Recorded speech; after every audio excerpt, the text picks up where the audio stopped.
Welcome back, everyone. I'm Craig Wortmann, and I'm delighted that you are joining me here on LinkedIn Live.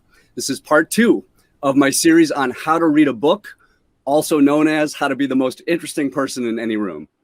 In part 1 of this short mini-series, I outlined my 7-step process for reading a book based on how, over the years as an entrepreneur, as a salesperson, as a professor, as a venture capital person, I've had to learn how to read a mountain of books and articles and be efficient and effective in that process. My 7-step process grew out of 2 frustrations that I had. First, I was frustrated that I was just moving too slowly through all the material that I needed to get through. Second, when I did get through a book or an article, I wasn't retaining what I had read. And these are serious reading problems that are supposed to be gone by adulthood. So either I haven't reached adulthood or I missed class that day. So I'm going to try to do my part to help others tackle the challenges that I faced, and thus this mini-series. As I said in part 1, it begins at the beginning with being frustrated with my reading and picking up a classic book from the 1940s called How to Read a Book by Mortimer Adler. I just like saying that name. And from that foundation, I really started paying attention to how I read, why I was so bad at it, and how I could solve that for myself. But being a teacher, I am always wondering, how can I help and teach others what I've learned? And that question brings us to today. In this part 2 of the series, I want to show you some hacks that I've developed that have made me much more effective and efficient as a reader, a teacher, and a person. In part 1 of the series, I mentioned that the 7th and final step of the 7-step process for reading is called the gift, and that we would cover that step here. The gift is what you give yourself when you become a great reader. And folks, you know that I'm only half kidding when I say that this LinkedIn Live series will make you the most interesting person in any room. As I said in part 1, reading will save us. And I mean that. The world needs multiple perspectives right now. It needs people who can speak intelligently from multiple points of view. It needs storytellers. And you know where these things come from. You know where perspectives and points of view and stories come from. They come from knowledge, and they come from reading. They come from what we learn from books and other people, and how we bring that stuff into conversation. These perspectives and stories are fuel that make our conversations, our classrooms, our relationships burn brighter. And you can, of course, use fuel to burn things down, but you can also use it to light up any room that you're in, to build connections, to help people see farther and deeper, and inspire yourself and others to grow. And this is one of those things that makes life so rich. This is why I was so psyched to share my 7-step process with you in part 1, and why I'm excited to try to bring that process to life with some hacks here in part 2. My hope is that these hacks that we walk through give you what you need from what you read. The hacks that I'm going to show you are solving 2 very important problems, one of which is familiar and one of which I don't think many people are even aware of. The first is simply moving faster. And here I must say, I took a speed reading course back in the day when it was all the rage. And I will admit to everyone, I'm skeptical. It actually did teach me how to push myself to chunk phrases together, but it did absolutely nothing for my retention, nothing. In fact, it probably made it worse. So what if I'm moving faster, if I'm not learning anything? And I don't know about you, but if I'm going to spend my valuable time reading for work or for school, then I want to learn something I can use. The second important problem we're solving here is one which many people aren't conscious of, and that's the forgetting curve. And yes, this is a real thing. In 1885, Hermann Ebbinghaus, a German experimental psychologist, found that within just a few weeks, we forget 90% of what we've learned. Think about this. That's horrifying, given how much time we spend reading and learning. Think of it this way. We're nearing the end of June. You have now forgotten everything you read in May. That's crazy. He coined the phrase forgetting curve. In fact, our brains start to forget information within minutes after we've learned something new. You do realize that this means unless you have a hack, you will likely forget the name Hermann Ebbinghaus by the end of today or even the end of this video. Fast forward to today, And we now know that his findings have been supported by neuroscience. So we forget. And we forget on a very predictable curve. Our learning quickly decays and then it's just gone. So how do we stem this slide of the forgetting curve? Well, you've undoubtedly heard another popular phrase, use it or lose it. And folks, you know this. The only way to stem the decay of the learning curve is to consciously review what we've learned on some systematic basis. In other words, use it or lose it. In my 7-step process for reading, what I'm actually doing is encouraging you to go step by step and systematically capture the frameworks, metaphors, analogies, questions, and stories that I'm pushing you and what I'm doing with that, by doing that, is pushing you to translate any new learning from the abstract into the concrete. I'm pushing you to make that new learning usable. How?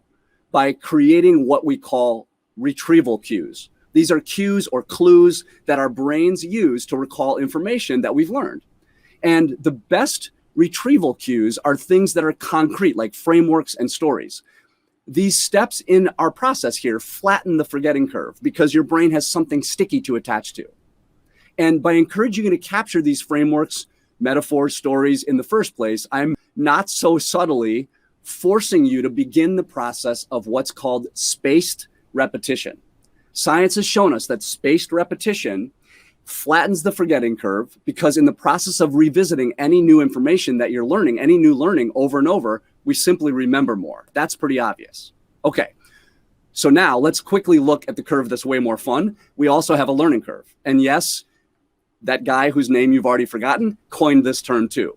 This one is pretty straightforward. You are reading a book or you're in a class and you're learning a bunch of new information. You are, in essence, starting to climb your learning curve. You have heard of the various ways we humans learn. And just to distill that down for a second, one way to think about learning is that we first start acquiring some data, and then information, and then knowledge, and finally wisdom. We often put these 4 elements in a pyramid, in pyramid form, where the foundation of data is big, and that turns into information, which translates into knowledge, which becomes at the top wisdom. I actually like a guy named Milan Zelany's formulation better. He's a Czech educator who in 1987 described those same components slightly differently. He essentially said we start out at know nothing, then we move into know what, then to know how, and finally to know why. And I love that formulation. I tend to sort of combine all this in 2 ways, these 2 ways of thinking into my own hybrid model. I think data is signals. Data is meaningless in its raw form. In reading a book or a long form article, data are the words or the letters contained in this book, the page numbers, the images, whatever. Nothing wrong with that, but that's just meaningless in its raw form. Information is organization. This data or these data have been put together in a way that I can understand what this is about. For reading, information is the organization of words into paragraphs, table of contents to tell me what this book is about. Oh, this book is about decision making. That's information. Knowledge is meaning. As I put the information of the book into context, I now begin to see its meaning. This book will make me a better decision maker. And I'm starting to understand how it will help me do that. Information gets put into context that then combines with other knowledge that we have, that we're bringing to this party, to this book. I have a big decision to make. Should I become an entrepreneur? Should I get an MBA? Should I write another book? And now, armed with my new knowledge of decision-making, of a decision-making framework that I find in this book, I now know how to make a better decision. Wisdom, for me, is coaching, actually. Wisdom is when you've had multiple successes and failures, experimenting with the knowledge that you have, and now you're able to tell stories and provide examples and give analogies of how to apply that knowledge. Why it sometimes works, why it sometimes doesn't work. You help people answer the where and the why questions. For me, wisdom seems like an action. It's something you use to help others. I find this closely mirrors my own experience of learning, and this is why I came up with both my 7-step process for reading and then got about figuring out the hacks that would accelerate my learning curve and flatten my forgetting curve. So now that we're both aware of the learning curve and the forgetting curves, here are some hacks for you to accelerate the former and stem the slide of the latter. As I said in part 1 of the series, this is step 7, the gift. Something I say to my MBA students all the time, show, don't tell. So I'm going to show you. The first thing to say here before I show you the tools is that you may not use the specific tools that I use to create my hacks. That's totally fine, of course, because the good news is that there are many tools that have the same or similar features that I use to hack my reading. Here are the main tools that I use to hack. I use the Kindle, the Audible, and Evernote apps on my iPhone, iPad, and laptop interchangeably. My main repository of learning is my Evernote app. Everything ends up there. I find these apps to be incredibly simple and powerful tools that help me execute my 7-step process for reading a book and give myself the gift of learning and not forgetting. But let me be clear. When I started figuring out how to really read better, here were the only 2 tools that I used to hack my reading. This is my actual copy of the book that started me on this journey, my very own Mortimer Adler How to Read a Book hard copy, complete with my Kellogg pencil and my markings from when I was in my early 20s. Great questions. I've got some things noted over here. This is how I did it. Nowadays, I rarely read physical books anymore, even though I love physical books, simply because these technologies, these hacks I've developed allow me to be so much more efficient and effective. The hacks allow me to squeeze much more out of each book, both faster and with more retention. And as the tools continue to get better, I simply acquire new tools to make it easier to do the job I'm asking them to do, namely to stem the slide of the forgetting curve and help me capture exactly and only what I need from what I read, to climb my learning curve, to give myself a gift. Okay, my main first hack is a template that I use for my reading that I've created in Evernote. As I said, everything ends up there. So what I'm going to do is share my screen. What you'll want to do is expand the video so you can really see my screen up close. So now I'm sharing with you a notebook in Evernote that I call Media. And you can see over here on the left, I've got the little shortcut if you're an Evernote user with Media in it where I can keep all of my business reading. As you can see, if I scroll around in here, some of the books that I've been reading recently in quarantine, as I scroll up and down through this, once again, for the last time, you can do this same thing with Microsoft's OneNote, Google Docs, etc. I'll leave the specific apps to you. So now, when I've decided to read a new book, I've gone through the first few steps of my 7-step process, and I've made the decision. I'm going to read this book. Then I simply copy this template over into a new note and put the picture of the book cover or Audible cover in there, and I'm ready to go. This template captures my 7-step process for reading, and I'm going to walk you through this.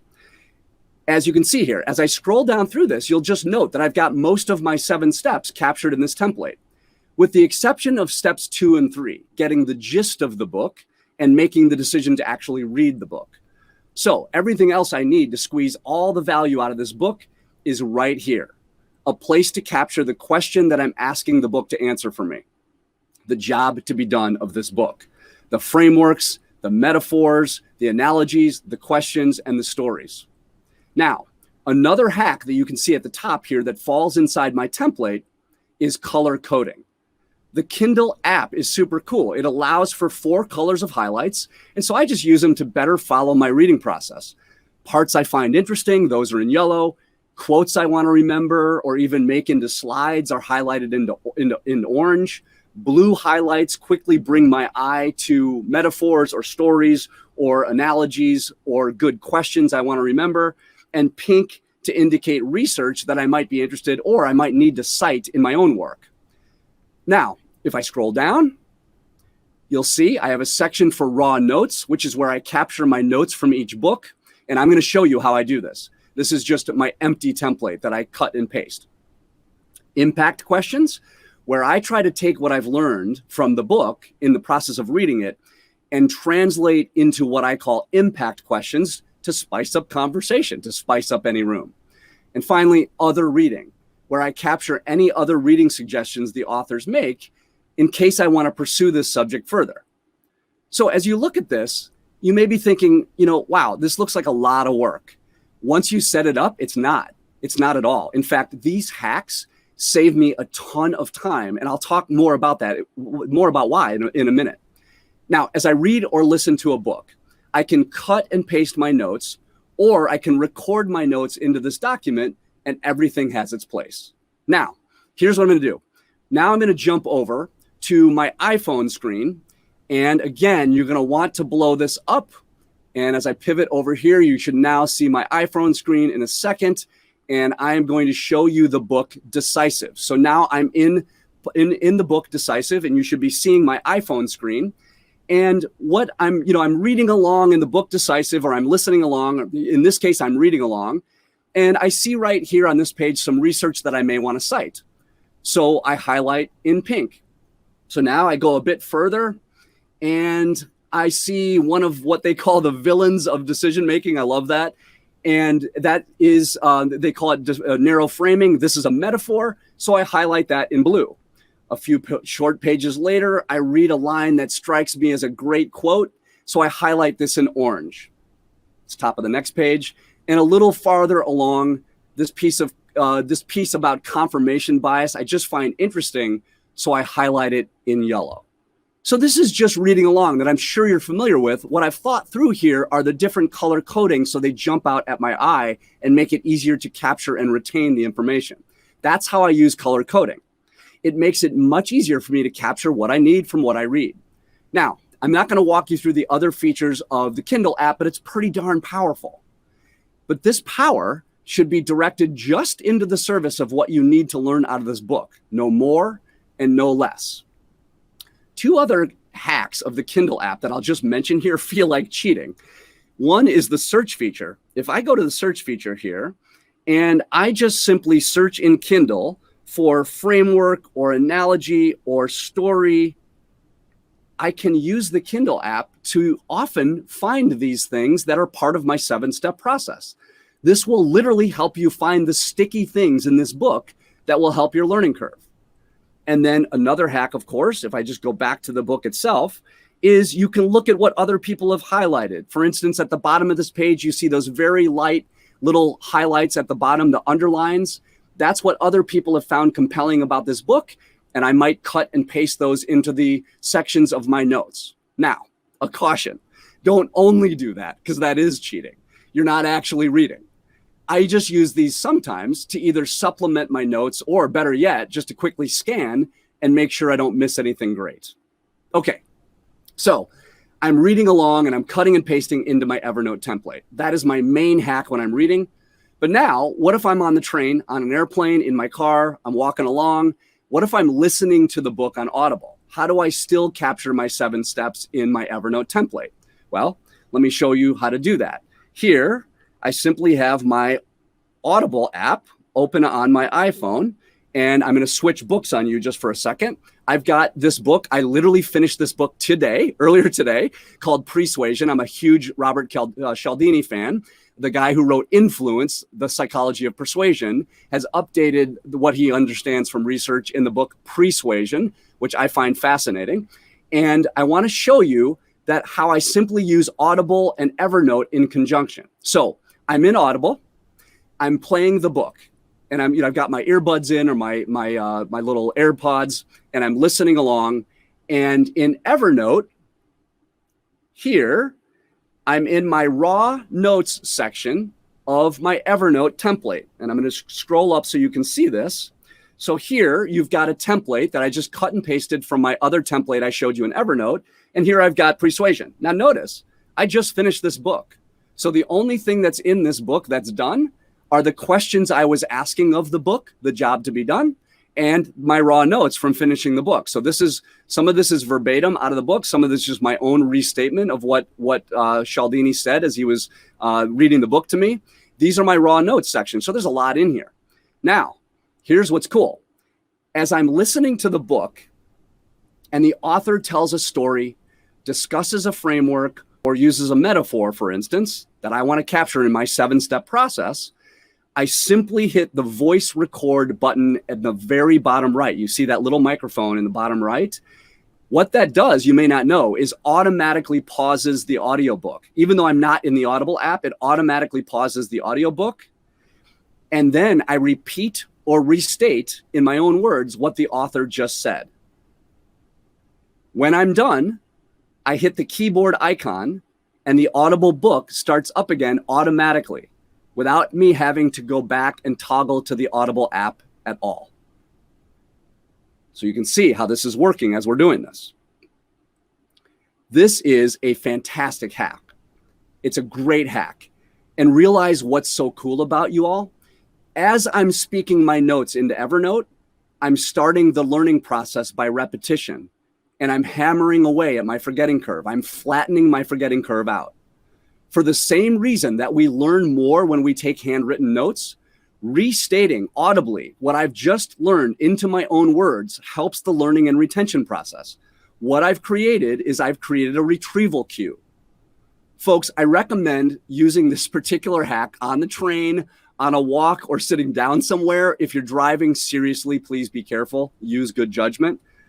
And then one hack you already know, if you're listening on Audible, you can, of course, speed up the replay and thus move faster. Okay, now, one last time, I'm going to switch back to my Evernote app. So once again, make sure you've got that large on your screen so you can see this. And I'm going to show you a couple more things on the Evernote app. So now, this is where I keep all of my learning. I'm going to jump to Persuasion, where I was just in my Evernote iPhone app. Now I'm in the Mac version of Evernote. You can see the Persuasion.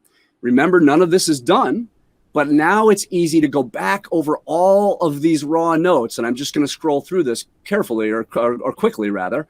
Now it's easy to go back over these notes and move them around to where I want them to be in the template of my reading process. And notice, this is how I remember. This is spaced repetition, which we know has to be present to stem the slide of the forgetting curve. If I first read the content, and then I've cut and pasted pieces I need to learn into my raw notes and spoke them out loud into my raw notes section, then I've reorganized them in my template. That's at least 3 spaced repetitions right there. Then a couple of final hacks. I often, but not always, I'm going to scroll way down here. I don't always do this, but sometimes I create my own impact questions and I build out the stories. And the stories, each of those, building the impact questions and capturing the stories, is its own spaced repetition. Now, I have another series of hacks for the process of capturing stories, but suffice it to say here, I now have at least 5 spaced repetitions on this one book. One last hack that makes the app makes easy is tagging.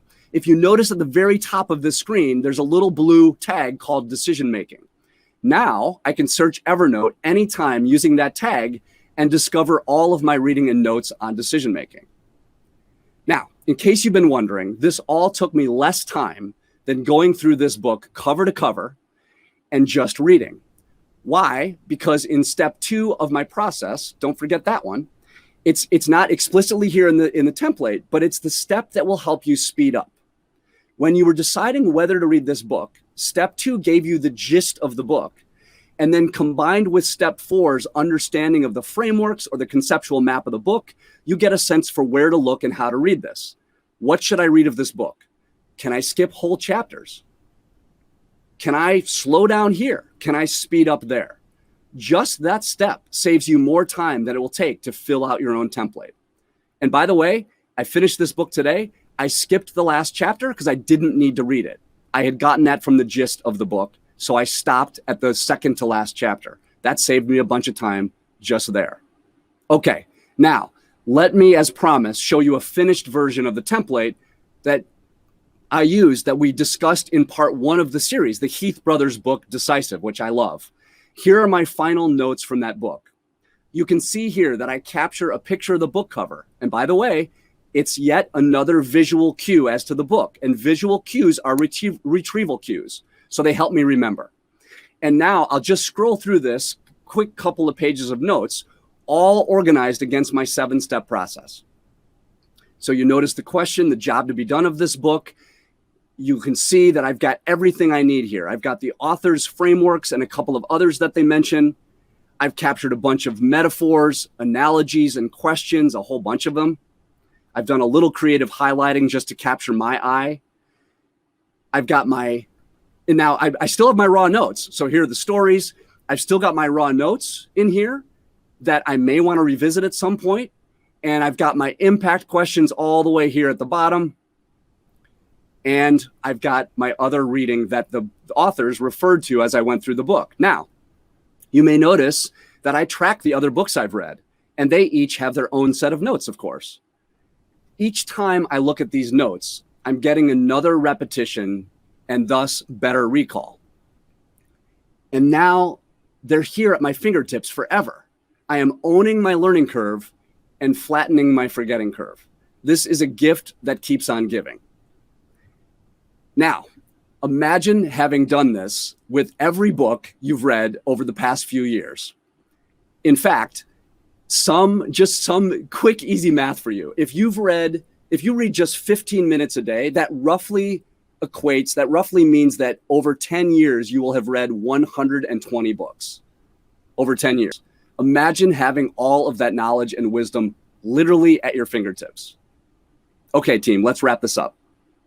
I just walked you quickly through a bunch of hacks that I've developed over time to tackle the two main challenges I find with reading: speed and repetition. You can, of course, do all of this with a piece of paper and a pencil. It just takes more muscle and more time. I hope that this second part of the LinkedIn Live series was valuable to you. In part 3 of the series, I'm going to bring my book club to LinkedIn Live, where I sometimes do an online book club just to discuss a book that I found particularly interesting to sales professionals, entrepreneurs. And sometimes I'll interview some authors, some of my favorite authors, on lessons from their work, and I'll sneak in some questions about how they hack their reading just for fun. I hope that you will join me for those LinkedIn Live sessions too. The process of learning begins with trying. Try on one of these hacks that you've learned here. Chances are good that if you have success with one, that you'll come back and get some more. All of these hacks that I've developed one at a time, over time, to address the reading challenges I've had, and I've thrown away or outgrown a whole bunch more. Once you use these hacks once or twice, you never look back. Your speed increases even more, and you wake up one day and find that you are not only faster, you are learning and retaining a heck of a lot more than you used to. You wake up one day and you're the most interesting person in any room. Blaise Pascal, the famous French philosopher, once said that knowledge is just like a sphere. The larger its volume, the greater its contact with the unknown. So keep reading, my friends, and grow that sphere. Then take that acquired knowledge and wisdom and help others. Thanks so much for joining. My best to you all.